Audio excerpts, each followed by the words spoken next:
Joe Biden did have days to prepare for his interview about Tara Reade. He denied the allegations and urged the National Archives to release any alleged complaint from Tara Reade. But the archives said they are not responsible for records like that. Biden now says in a formal letter that he was mistaken, that it was at the archives, and asked the Secretary of the Senate for help.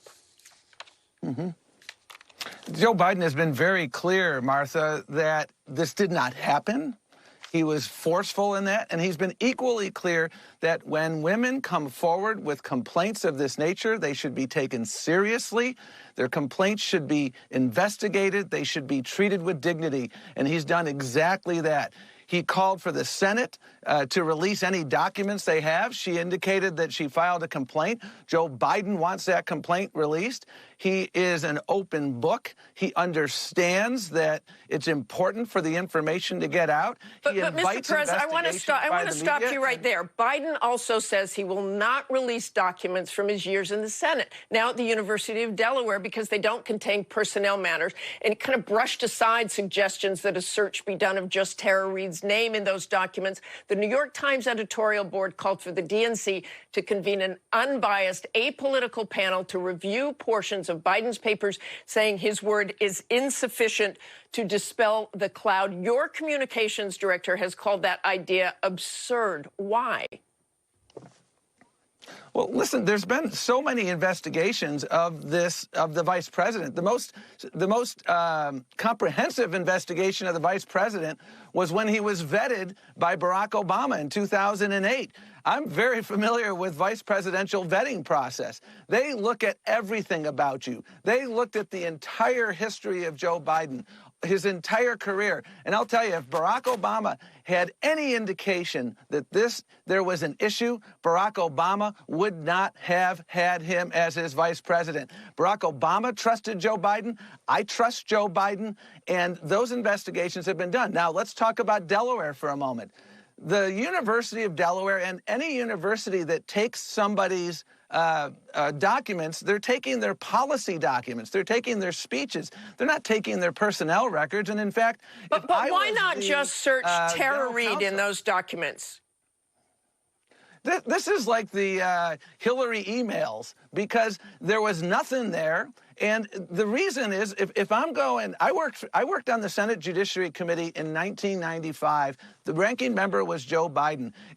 I wasn't working for Joe Biden, I was working for Senator Kennedy. If you want to see my personnel records, you don't go to the Kennedy Institute. That's not where they go. And so when you ask the University of Delaware to take a look at something, you're asking them to look for something that doesn't exist. And the fact of the matter is that the President of the United States, the former President, Barack Obama, conducted an exhaustive search. And that was 2008. Open book. I want to move on, and I want to move on to the campaign and how you campaign. President Trump has said he wants to go out and do some massive rallies over the next few months. Will Joe Biden go out on the campaign trail again?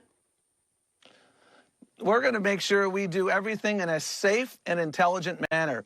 We have changed our tactics. We have been out in the field digitally. We have our digital clipboards out. We won a very important race recently in Wisconsin because we out-hustled the other side. We have been texting millions of people. We've been out there digitally organizing. We've trained 7,000 digital organizers at the DNC in the last 6 weeks. When the situation clears, we will be out. But we are not going to put voters in harm's way. We won't do that until it is appropriate to do so. But in the meantime, we are actively hiring. Our battleground buildup continues. I am so excited about this vice president. This election, Martha, is about trust. Who can you trust to dig us out of this mess?